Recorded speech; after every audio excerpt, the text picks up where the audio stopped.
pressing record now. So we are officially recording, and let me just push this live into our Facebook group. That's going to take just a moment. It's thinking about it. Okay.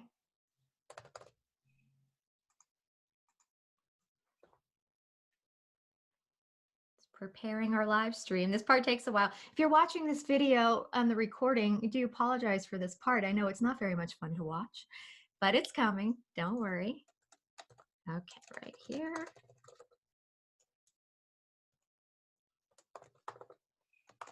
Okay, and we are going live right now. Good morning, everybody at Elementary STEMCon 2020. We are so fortunate to have Dr. Jeffrey Bennett with us today. I just am so excited. We've had so many special guests, and each one is truly exciting to hear from and see. Let me tell you a little bit about his background. He holds a BA in biophysics from the University of California at San Diego, and an MS and PhD in astrophysics from the University of Colorado at Boulder. He specializes in mathematics and science education, writing for and speaking to audiences ranging from elementary school children to college faculty. His extensive teaching experience, which spans all levels from preschool through graduate school, includes having founded and run a private science summer school for elementary and middle school, and teaching more than 50 college classes in astronomy, physics, mathematics, and education. And you probably know him as the author of the Science Adventures with Max the Dog series, which includes Max Goes to Mars, Max Goes to the Moon, Max Goes to the Space Station, and more. His books have been read from the space station for the Storytime from Space project. Dr. Bennett, thank you so much for taking the time to join us today. Thank you so much for having me here today, and hello to everybody out there. I hope that you are holding up well under these very unusual conditions. Hopefully something that will remain unusual in the future. Maybe we'll be better prepared next time so that we can keep things under control. I thought what I would do this morning is start out by telling you a little bit about Storytime from Space and how it works and how I got involved with it. And then we'll do questions and answers, I think, afterwards, right? Perfect. So I hope you can see my screen there correctly. And if you can, you see the title there, Storytime from Space, Literacy in STEM from Earth Orbit. And so the first thing I want to emphasize, since I know you're a group of elementary teachers interested in STEM education, is a lot of what this program is all about is to try to help you integrate STEM into the time that you have for literacy, so that you can kind of be killing two birds at one stone with one stone, so to speak.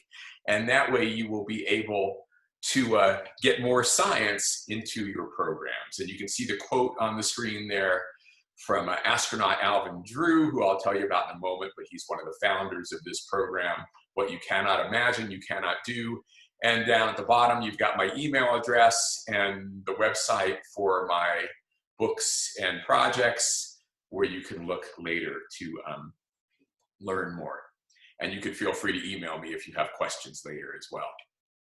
So what is Storytime from Space? Well, here's a little tagline we like to use for it. Imagine astronauts reading stories from space to children and families around the world in an exciting new program that combines literature with science education.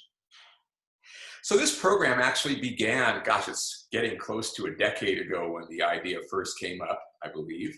And it began with these two people who you see on the screen here, astronaut Alvin Drew on the right, and on the left, Patricia Tribe, who at the time was the director of education down at Space Center Houston. And as they tell me the story, they were apparently eating a spaghetti dinner and started talking about how they could get more science into elementary school classrooms. And Patricia said something like, well, what if you, when you're up in space, to Alvin, you read books to kids from the shuttle or the space station? And Alvin's reply was, that's such a good idea that it's surely already been done. And then they checked and found out it had not been done, and they decided that they were going to go ahead and do it. And I got involved after that point because I did not know either of them at the time, and I got this phone call in which you have to understand now, I've been working from home for quite a while, and so nobody actually ever calls unless it's a spam call. And I got this phone call, and somebody on the other line says, do you mind if we read your book from space? And you can imagine it took me a few minutes to believe that this was not just someone trying to sell me something, and that in fact they were serious, and they convinced me that they were, and got the program started. And so on the final mission of the Space Shuttle Discovery in 2011, you could see there's Alvin in the Space Shuttle Discovery, and he's reading my book, Max Goes to the Moon, from the space station there. And they even gave me this really nice certificate that you could see here that made Max an honorary member of the crew. If you want to watch that original video that he recorded for that first reading, it's posted at that link right there. Now, after they did that, the next step was, could they, instead of just taking the PDF on their computer screens, which they have anyway, could they actually bring physical books up to the space station? And so Patricia in particular started working with this organization that runs the International Space Station as the US National Lab, CASIS, and you might know them through their Space Station Explorers education programs that they do. So if you just go on Google and type in Space Station Explorers, you'll get all kinds of information about their many educational programs from the space station. And they decided that they would go ahead and do this project. And there's a little story I want to tell you, and I'm grabbing the book so I can show you here. If you read my book, Max Goes to the Moon, as astronaut Alvin Drew did on that last mission of the Space Shuttle Discovery, you'll see that the very first page, if you read the story, I know you can't see it while I'm just holding it here, it says that Max had just there was a parade going on because Max had just returned from the space station where he was a hero. And a lot of people, including Alvin, had asked me, what did Max do on the space station that made him a hero? And the truth is, that was just a plot device I used in this book, because since they were going to take my dog Max to the moon in this story, why my dog and not some other dog? Well, the simple plot device I created was because he'd already been to the space station, and therefore they were going to take him. And so one day, before the books were launched, Alvin and I were talking, and he said, well, what did Max do on the space station? I said, I don't know. Do you have any ideas? And Alvin said, yes, I know exactly what he would have done. He said, there is a cooling system which uses ammonia, which is a highly poisonous gas, and if we ever had a leak in that, it would be very, very bad. And so when I then wrote the book, Max Goes to the Space Station, which I wrote in part because the space station folks asked if I would have one with him going to the space station, since he'd already been to Moon, Mars, and Jupiter in the series they were going to launch. And so I did. I put that into the story where he became a hero because of finding the ammonia leak. And the reason I'm telling you all this is because, there you can see it. So there he is finding the ammonia leak on one of the pages towards the back of the book here, sniffing it out before the astronauts would otherwise have known, thereby saving them. You'll notice on the sides of the pages, I always have these boxes called the big kid boxes that explain the science behind the story in more detail. And in order to fix the ammonia leak, one of the astronauts has to actually go outside and get it taken care of. And so he does on this page. And there you see an astronaut, a real astronaut, Mike Hopkins, outside working on the space station. And you might wonder what he's doing in this picture. And the answer is, a couple weeks before they were supposed to launch the set of books up to the space station, guess what happened? They had an ammonia leak. And the launch was therefore delayed. And that's actually Mike Hopkins fixing the real ammonia leak on the space station. The books then did get launched a couple weeks after that.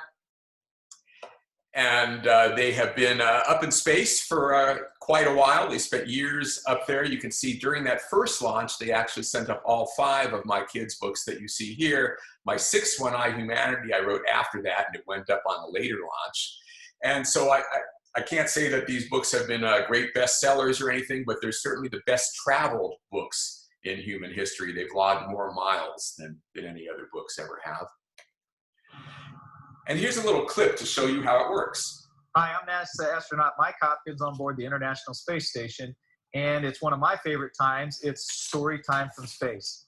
Now, today's story is Max Goes to the Moon, a science adventure with Max the dog.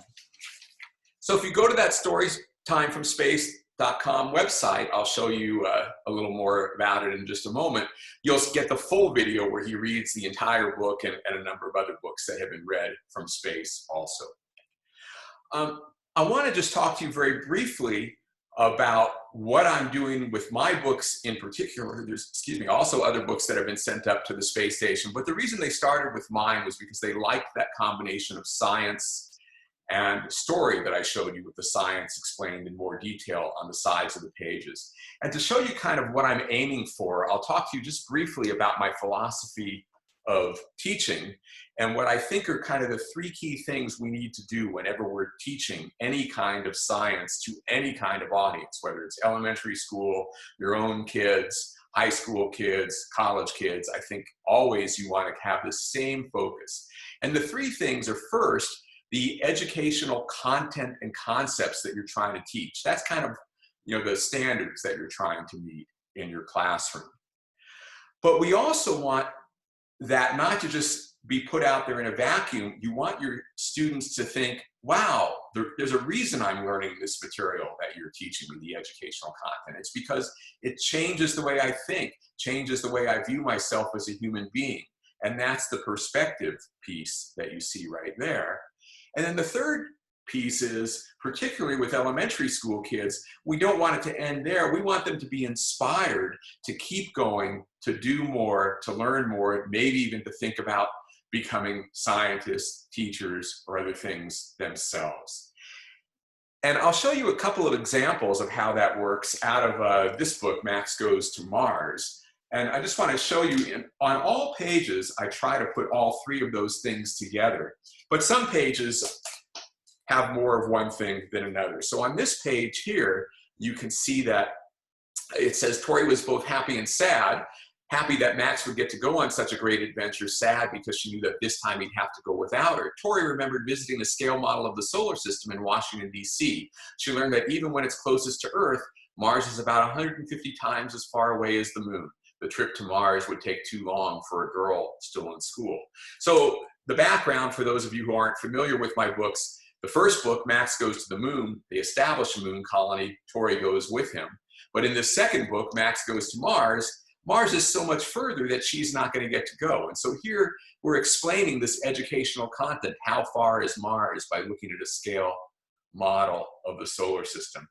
Incidentally, these scale models, this is the one that's in the on the National Mall in Washington, D.C. That's the Air and Space Museum right there. We have them in a few other cities across the country. And there is a new program that's just been started by the group that builds these, that's making them available at about $30,000 to $35,000 each, which sounds like a lot, but for museums and permanent installations, it's not that bad. And if anybody has a community where you think you could put one of these and raise that money, get in touch with me, because the more of them we do at once, the cheaper it gets. Anyway, you can see the educational content there on that page. There's the scale model solar systems. There's our one in Boulder and the one in Washington, D.C. Here's a page, a few pages later, where now the astronauts and Max are on their way to Mars, and Tori is still back home on Earth. And you can see it says back on Earth, Tori had a special privilege. Each day before school, she received a private video phone call from the crew. During a call one day, about halfway through the voyage to Mars, Commander Grant pointed his camera out the window to show Tori the tiny Earth and moon in the distance. And if you look closely over her reflection on the screen there, you can see there's Earth and the moon. And that's what they would really look like from halfway to Mars. That's where you are, he said. Not just me, she thought. Every person who has ever lived grew up on that tiny blue dot. And so you can see on this page, it's really emphasizing that perspective piece of, wow, we live on a really tiny world. All of us, we share it together. And then I'm showing you here the final 2 pages of the story. So this is after Max and the astronauts have come back from Mars, and you can see they're sitting here, and the story says, gotta put on my glasses to be able to read it well. Max was glad to be back too. He'd traveled farther and seen more than any dog in history. But he knew one thing as he looked out at the trees and squirrels and blue sky. There's no place like home and no planet like Earth. Tori seemed to know what he was thinking. Someday I'll make a trip to Mars too, she said, and maybe even to planets beyond Mars. But I don't think we'll ever find another world quite as wonderful as this one.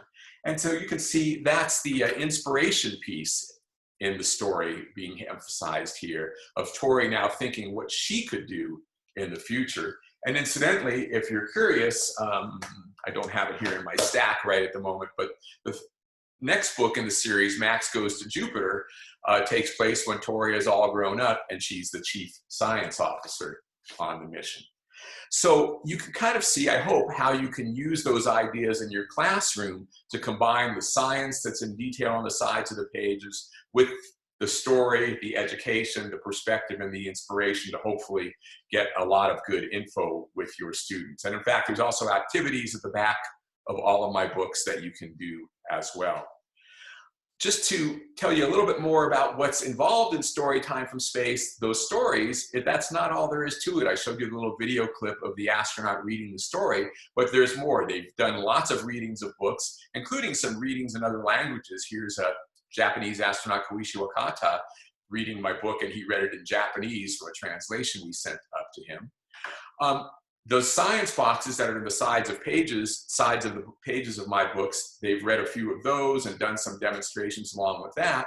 Plus, there have been some custom-built demos sent up and conducted by astronauts on the space station. And there's a lot more to come. And the way you can get involved with all this is go to storytimefromspace.com. And this is what you will see there on the website. The different links. The video library shows you all the books that have been read. So those have full videos of the astronauts reading those books from space. It's particularly fun to have these books, if you're familiar with them. Astronaut Mark Kelly wrote the Mousetronaut books, and his brother Scott, his identical twin brother, actually read the books from the space station. There's where you'll find the videos of the science demonstrations and the science readings and so on. The way you can use this, go get all those videos, start using them, follow what's going on with the program on Facebook or on Twitter. Send us any ideas that you might have in curriculum, because we're still working on getting that developed. If you come up with something good, we can share it with other people, and spread the word, tell other people about it. Interestingly enough, with the stay-home situation right now, I think the viewings of Storytime from Space videos have more than doubled in just the last month or so compared to what they've been over the last couple of years put together. I want to just share a couple of other resources that you might find useful in your classroom or to do online. We have a movie of Max Goes to the Moon that we made. It's actually was made as a planetarium show, but it works fine on a flat screen, and you can stream it right into your classroom for free from this link right here. In fact, there's a nice trailer you can watch, and it's also posted in both English and Spanish. All of my books are available in Spanish as well as English. There's an app that we created called Totality by Big Kids Science, which will help you get prepared for the next solar eclipse in 2024. But you don't have to wait that long, because you'll notice on the Learn screen that comes up when you push the main menu after you start, you get this, the path of the 2024 eclipse. You push the main menu, you'll see this, and you'll notice there's a set of classroom activities right here. And those include some for the elementary level, and you could do those anytime. You don't have to wait for when an eclipse is actually coming.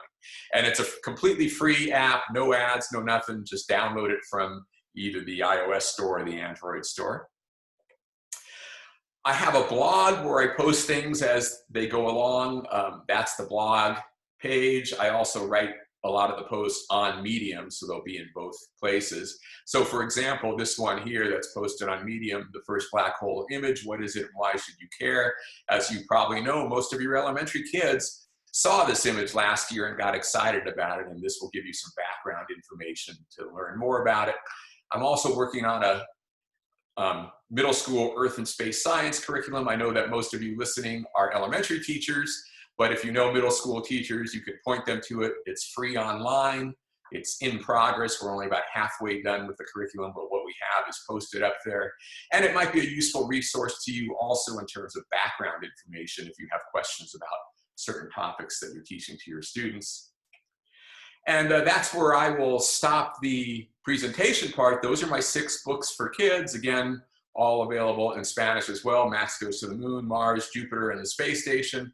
The Wizard Who Saved the World, which focuses more on the topic of global warming and what you can do with your future career to help. And I, Humanity, which is the story of how we learned our place in the universe and what we know about it today, including things like black holes. So those 6 books have all been read for the Storytime from Space program, so you can watch the videos of them. My books for the general public and my textbooks, and I'll just point a couple that I think you might particularly be interested in. This is the book I wrote about science teaching, on teaching science, so I hope you'll check that out. I think you might find it helpful in your classes. It includes things like those 3 pillars: education, perspective, and inspiration. And I know you're all trying to teach about climate change for standards also, and so I have this book, A Global Warming Primer. This one's actually posted entirely for free online at globalwarmingprimer.com, so that will help give you some background information there as well. So I'm going to stop there, and we can go to our questions. Perfect. Let me just change to split screen. Thank you so much. Now, I've been watching the comments coming through as you were presenting, and people love the big kids science boxes on the side. I also have some thank yous from, we do have quite a few middle school teachers who have joined us, so they're really excited to see the middle school resources. And I just want to remind, before we get into our questions, that everybody, when you go into the conference site and you see the section that's for Dr. Bennett, he's included some of those links to some of those resources. They're inside. Not everything that he shared just now, but you have access to the video, so we can go back and get everything we need after the fact, so don't worry about that. But do make sure you check out some of those resources. So on to the questions. This first question is from Sally, and she's a stream specialist from Washington State. And she writes, this is a long one, so I'm curious as to how one can be like you, meaning where does one start? I want and aspire to be like you and Sally Ride, except in the field of geology and environmental sciences. How would I go about doing what you were doing? This is a dream of mine, to teach around the world, bringing awareness and inspiring people of all ages to take action, to be good stewards of this planet we call home. I fear I might be too old. I will be about 50 when I graduate with my doctorate in geosciences and enter that field. Awesome. Well, you know, I think that the thing that the world really needs, in my opinion, is a lot more people doing these things, going out and spreading the word, and particularly those who can explain things clearly and have enough knowledge. So your knowledge of geosciences is going to be really, really useful. It's in terms of how you get into it, you know, I can tell you in my own case, it was kind of almost an accident. I was doing a lot of teaching, and at the college level, I was not happy with the textbooks that I was using in my courses. And so I was using my own notes, and that actually turned out to lead the publishers to me, saying, would you like to turn your notes into textbooks? So my first books were actually those college textbooks that you see there. And that's actually my real job, is writing the college textbooks. It's the only thing that actually sells enough to earn a living. Everything else is just for fun. So I would say, you know, get yourself a job doing something that you love, whether it's research or education. There are lots of outreach jobs for scientists. In geosciences, there's plenty of things with the AGU, other groups like that. And just keep working at it. And I'll just mention one other thing that I only recently learned about. It is an organization, make sure I get the name right, I believe it was called Space for Humanity. So they should have a website, spaceforhumanity.com or something like that. And it's a brand new organization, and their goal is, you know, there's this thing with private space trips coming up. Nobody's done it yet, but hopefully within the next 5 to 10 years, it'll be possible for individual citizens to go up into space for a few $100,000, which is of course unaffordable for most of us. but this group aims to pay that fee for a few thousand educators and people who will take what they experience in space and give that to everybody around the world. And so they're actually already taking applications from citizens to be the first space tourists who then become space ambassadors for humanity. That's their goal. So like I said, I only heard about it very recently, but it sounded like a really cool program. Very cool. We have some questions about Max. Couple of suggestions or questions or hopes. This one is from Lori, and she is from Rockford, Illinois. And she wrote, could we see a Max Goes to Pluto dwarf planet themed, or perhaps Max Goes to a black hole in the future? Excellent. So I have at various times thought about sending Max on to more worlds. I haven't done it yet, but if I do, the obvious targets, because the secret to those books is that you see those big kid science boxes on the sides of the pages. That's actually what I do first. First, I figure out what science concepts I want to teach, and then I come up with a story to fit them. And so that's how those books come together. So I need to have plenty of science. So Saturn, because we had the Cassini mission orbiting it from 2004 to 17, we know a lot about Saturn now. So Saturn would clearly be my next target for Max. Pluto would be a great target also, because we learned so much with the New Horizons mission. Uranus and Neptune we don't know quite as much about, so they'd be a little bit more challenging. I haven't decided yet whether I'm going to do any more of these Max books. Like I said, these are for fun. They don't sell very well. Maybe we can change that. Well, that would be nice, right? So far, I have to convince my wife that these are worth me spending a bunch of money on every time I put one out. But but she's very good with that. There was one more Max suggestion in the Facebook feed, and Kim had written if you had any plans to do anything with Max with the Parker Solar Probe. So that actually ties back into the previous question, right? Because I didn't answer the part about sending them to a black hole. Mm-hmm.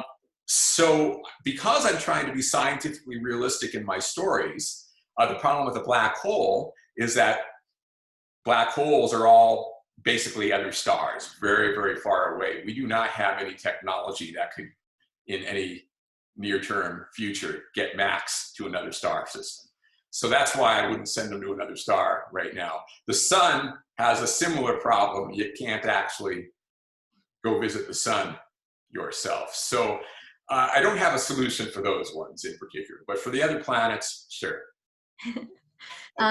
Kristen, she's a stream teacher from pre-K to grade 6 in New York, and she wants to know, why do you think the program Storytime from Space is so important? Well, I think it's so important because it shows what we're capable of as human beings.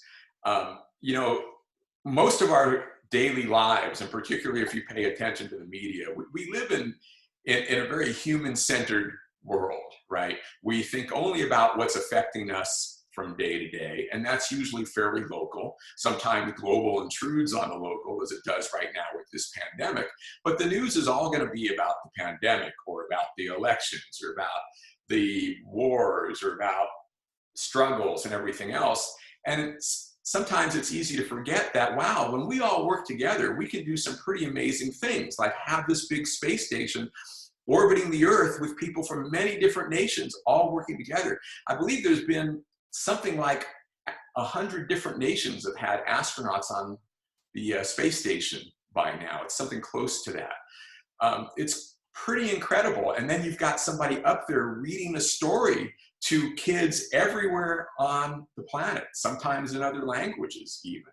I think when you see that, it shows you that the future can be really quite bright and amazing if we all work together and in positive ways. And I think that's a very inspirational message for kids. And that's why Storytime from Space is such an important program. And I think you answered it in your presentation, but she had a second part to that, so I'm going to ask it anyway. How do you get the astronauts to read your books? They have you, right? They do. And actually, that was one of the questions at first that Patricia was dealing with. And of course, for that very first reading, it was Alvin who came up with the idea along with her. They did it together. But would astronauts want to do it? And according to what Patricia's told me, because she runs the program, so she handles everything, including going down to actually help pack the books into the capsules that get sent up to space and so on, and managing, along with some other friends of hers, the building of those demos that have been sent up. She does everything. And this is a volunteer effort on her part. She's got a separate full-time job. Which is why there's a donate button on the Storytime from Space website, by the way, because they need money too in order to keep this program going. But according to what she's told me, the astronauts at this point, they love doing this. And so sometimes they're even arguing about who gets to read which book. Oh, I love that. Somebody had asked, are the recordings or the readings of the stories, are they always recordings, or do they actually like do them live? They've always been done as recordings so far. Scheduling a live presentation from the space station is very, very difficult because, you know, there's so much coordination involved in setting up the download, getting your audience and everything else. I mean, they do those once in a while, but by making them recordings, it's pretty easy. The astronauts have a certain amount of free time available, and they have a list of tasks that they can do in, well, I guess it's not completely free time. It's not while they're off, right? But, and so whenever they go, hey, we've got 15 free minutes here, since most of these books, they can do a reading in about 15 minutes, they'll just go over and set up and get one of them done. That's great. I have another question. I don't have a name on this one, but it says, hi, Jeffrey. I teach a multi-year level classroom grades 2 through 7 in a remote Australian Aboriginal community where the majority of my students have low English literacy skills. English is a second or even third language. I'm wanting to create a STEM-friendly classroom that covers key learning areas and promotes literacy through engaging students with weekly science experiments. Do you have any suggestions that will help me support my ESL students? It's an excellent question. I don't personally know of a lot of things. We do, like I said, have some activities in the backs of all of my books, and those, you know, as the teacher, you can get those set up. The students don't have to be able to read them necessarily for themselves. Some of those activities do involve writing. In fact, a lot of them involve writing or artwork. And so they're good ways to start getting your students engaged in the science process in whatever language you would like to have them work in. And I would say one of the things that has been useful with my books for younger kids might also apply to your group at different ages, which is that the story in the books is fairly simple to read. The science boxes are much more sophisticated. So even if your students are struggling with the language, they might be able to get through the story on their own, and then you can use the science boxes as the resource for talking to them about the science content that's going on, kind of behind the scenes. The way those boxes work is on every page, the story has something going on, and the box says, you know what was really happening there in the story, and explains the science that's behind it. Great. I have a question for how many do you visit schools, and how many do you visit in a year? I do visit schools, and I had been doing, if you go on my website, you'll see what I call my free visit program, where I've been traveling at my own expense to visit areas that will set me up with a whole program of school visits, college visits, and public talks on global warming. So for example, I was in Atlanta right before the shutdown occurred in north of Atlanta, Dahlonega, I think is what the area was called. And I spoke to 25 different audiences in 3 days, including about 5,000 school kids at a number of different elementary schools. That is obviously on hold right now. I have done a couple of Skype visits with schools that are still in session, including one in Taiwan just a couple of weeks ago. So I do lots of school visits. I do have that program if and when we're traveling again. I'm assuming probably not this fall, but maybe next year I'll be able to travel again for that. So on my website, it has the details on how you can apply for that program if you want to line me up for a free visit. And if you're in Colorado, it's a lot easier because I live in Boulder, and so any place I can drive to, I'll just get that figured out pretty easily. Oh, you're going to have a lot of requests soon. His site is linked inside of the description on the site. Next one is from, oh no, Rocio. I'm sorry if I said your name wrong. 5th grade math and science teacher. And the question is, will you be working on an elementary digital science curriculum as well?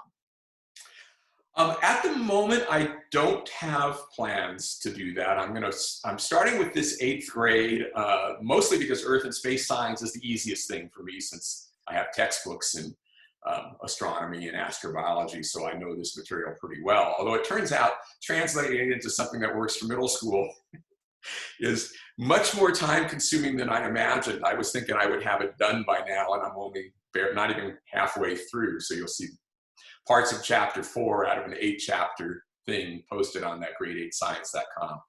But I've been focusing more on middle school, and I'll say part of the reason for that is because in my experience, at the elementary level, science teaching, when you have time, is pretty good. You know, there's lots of fun activities you can do with elementary school kids.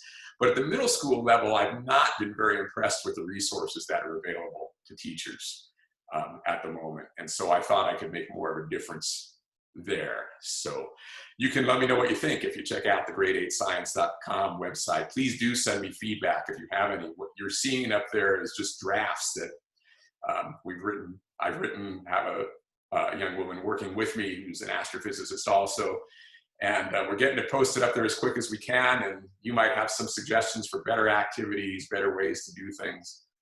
Please let me know. I'm going to follow up on that question, because we do have obviously a lot of elementary teachers here, and a lot of us are really excited and believe in the need to give our students really rich science experiences. We also sometimes battle against the pressures of, you know, some administrations, because of the testing being the way it is, really devote a huge portion of the day to ELA and math. And if you do science, honestly, in a lot of places, they don't even care if you do. You aren't even really necessarily expected to. And in some cases, you get a little bit of flack if you want to devote some major time to it. So what would you recommend to teachers who are in that position where they want to defend the need? Could you maybe give us some language we might use? I'll try. I mean, I think the first key is that, as I mentioned before, it was exactly why Patricia came up with the question that she posed to Alvin, which was, she had actually done the research and seen the decline in science time in elementary schools. She has a nice TED Talk where she talks about this. In fact, if you go to the TED Talks and look up her name, you'll find it. It might be posted on the Storytime website too, I'm not sure. But yeah, she saw that the science time was declining while the reading time was going up. And she said, so what can we do about that? And Storytime from Space was her answer, that we can bring science into the literacy time, and you can bring science into the math time. Excuse me. So that's why the activities that are at the back of my book involve a lot of writing, art, and I don't have a lot of them with the math, but there are lots more. I have some posted on my website for doing scale activities, like the scale of the solar system, that scale model I showed you. There's a whole set of activities for doing that, which you can do with upper elementary school kids. So I would say try to integrate the math and the reading with the science. So that, then you don't even have to ask for permission at all, right? Right. Beyond that, I think you just have to talk about how important science is. And I think, you know, right now we're seeing a great example of that. Everything in the news is about this virus that you cannot see. It's very abstract. About antibody testing, about all these kinds of things. And unless we equip our students to understand that and talk about these topics, they're going to go out into society and not know what's going on. So we do really need to teach them all that science. And I'll mention, just because it's what I was working on last night, the antibody testing, there's some really interesting things in how you interpret those results. And for that blog I told you all about, the post I'll be sending out either later today or tomorrow is a post about how to interpret antibody test results. And it's actually something that's not that difficult, but very, very surprising in terms of the math involved in it. And I think you could probably do it with, certainly with 5th graders, some 4th graders maybe also. I get too sophisticated below that. But if they can deal with percentages, then it's something they would be able to understand. If you want to sign up for my blog, it's on that page, and it'll be posted on my Medium site. So if you just go to that Medium at Jeffrey O. Bennett, you'll find it also. In fact, it's already posted, but I'm making some more edits to it. The editing is never done. You just have to decide I'm going to pause. Right. Right. Pause on that. The next question is from Jen, and she's a 1st grade teacher in New York City. And she writes, "Hi, hello, Jeffrey. Can you recommend a small unit of study for younger grades like 1st? Always looking for ideas to keep my students engaged. Thank you, and I hope you're well." You know, thank you very much. I think that any of the Storytime videos, whether they're my books or any of the other books, all the books that are chosen for Storytime from Space have at least some science content to them. That's a requirement for a book to be sent out. It's got to have some science-oriented thing. Mine have a lot more with those big kid boxes, but all of them have some science link. All of them should be good for young kids. And so I would say start with those Storytime videos and try to build some questions and so on to go along with them. Again, Storytime from Space in the future, Patricia hopes to have curricula that you could use for that purpose posted, but because it is a volunteer effort and they don't have any money to pay anybody to develop anything right now, that might change in the future. But for the moment, there's not a lot of curriculum posted. And if you do develop something, again, please send it to us. We'll post it for other people to use. Wonderful. Donna was wondering if you have any writing on exoplanets.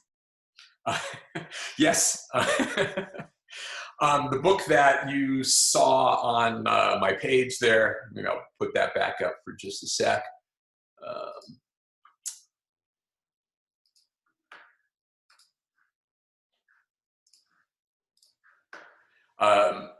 This one, Beyond UFOs, is all about the search for extraterrestrial life. It includes discussion of exoplanets and how we find them.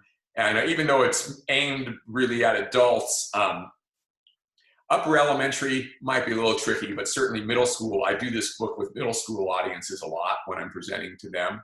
And if you want to learn about exoplanets in a lot more detail, it's covered in my college textbooks in astronomy and astrobiology here. Wonderful. Can we go back to us? Yeah. Okay. I know you have some people who are hearing impaired, and we put the closed captions on after the fact, but they somebody had mentioned earlier that it was helpful to be able to read lips even while yes. Which is a lot easier when we're both on the screen. I have another question from Yvette Grace from Sacramento, California.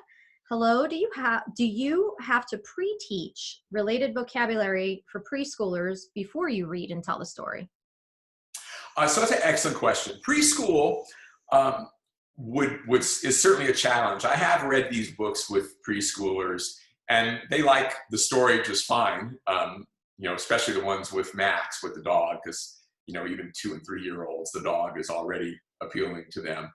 But I don't do a whole lot of science with the preschoolers because at that age, there's not a lot. Now, the vocabulary is more interesting, and yes, you'll notice in the books that I deliberately put in certain more advanced vocabulary words with the expectation that the teacher or the parent will get the question from their kids of what does that mean, and that you will be able to answer it. Just one example I'll give you that, because I get asked a lot by teachers, is on in Max Goes to the Moon, on the page after he's gone out and jumped on the moon.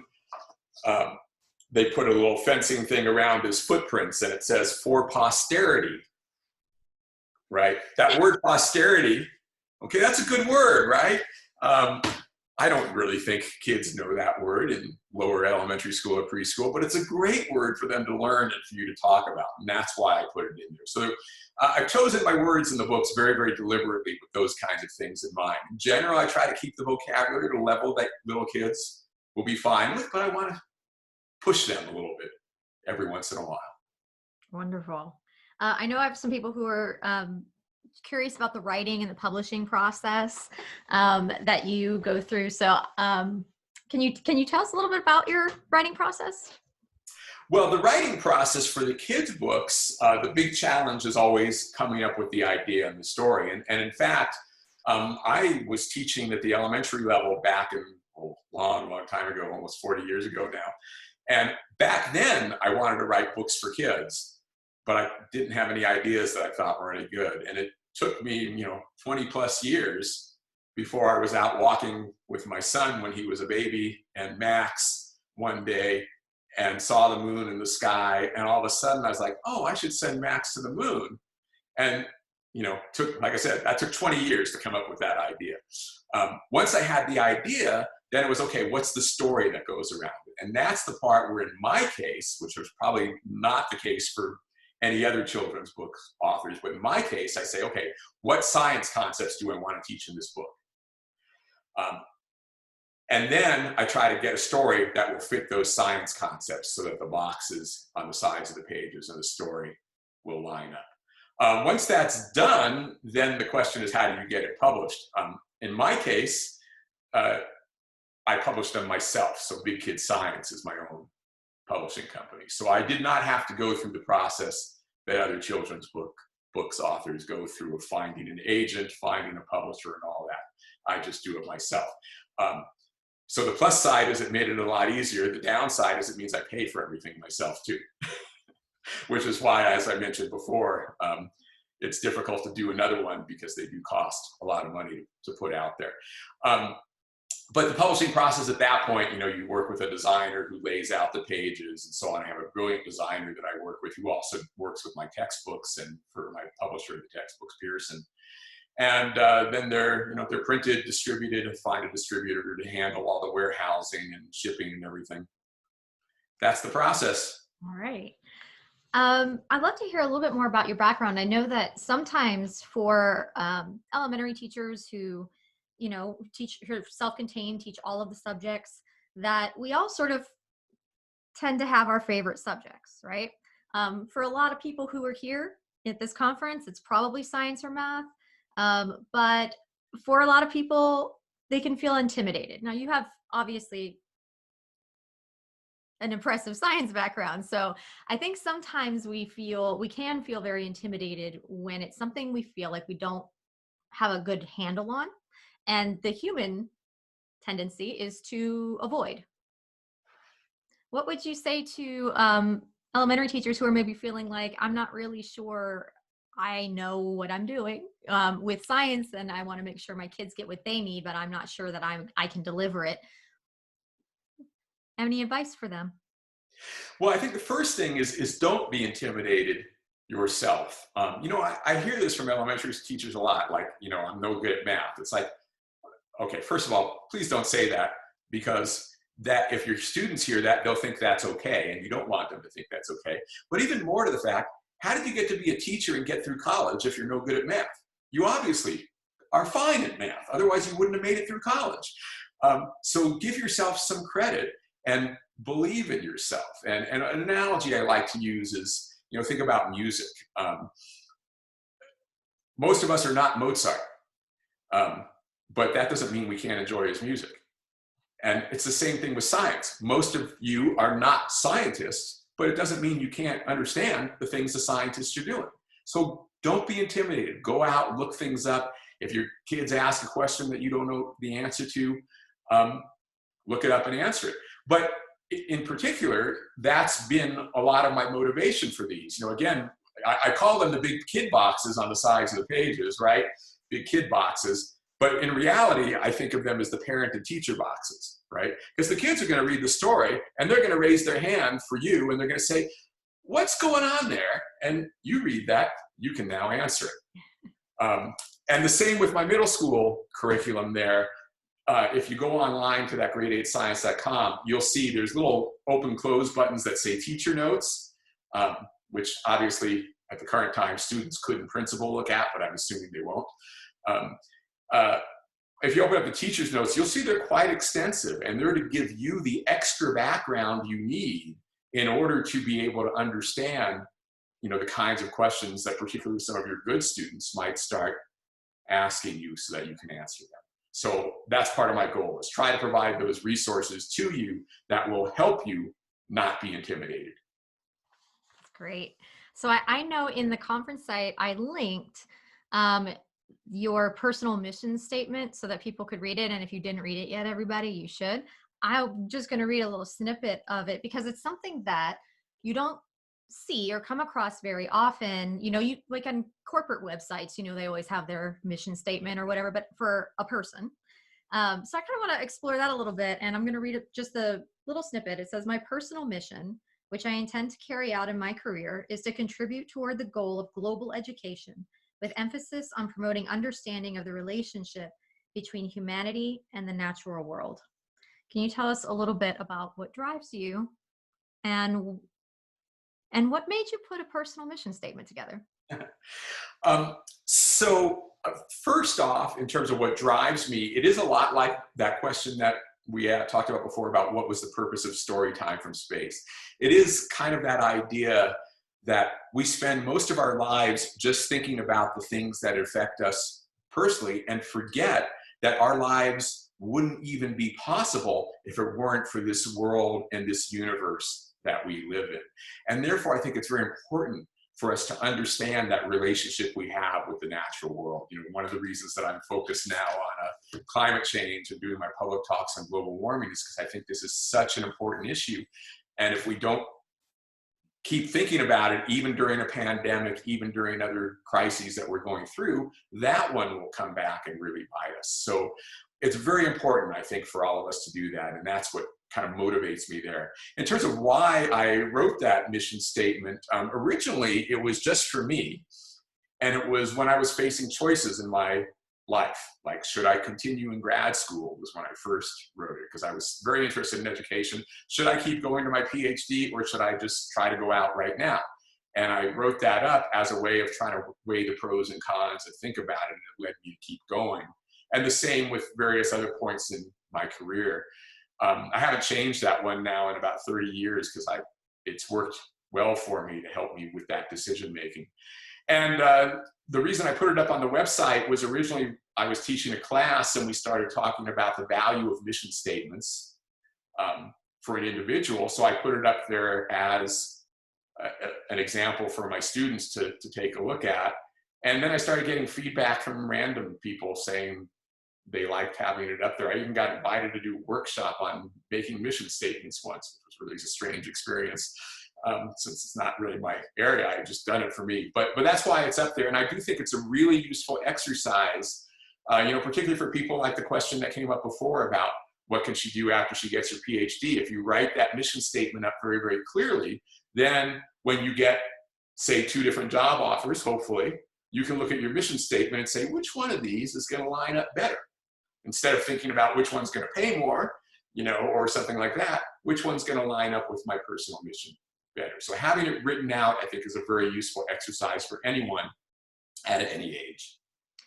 I completely agree. And just so you know that there's more on that page. It goes into depth. And I felt like after I read it, I felt, one, like I knew you, like as a human after I read it. And I thought, and I was so impressed with like, wow, like in one page, like you can really sort of understand who you are, where you're coming from. And I love the idea, like the concept of doing that as an individual person. So I definitely recommend you all look at that and think about writing your own.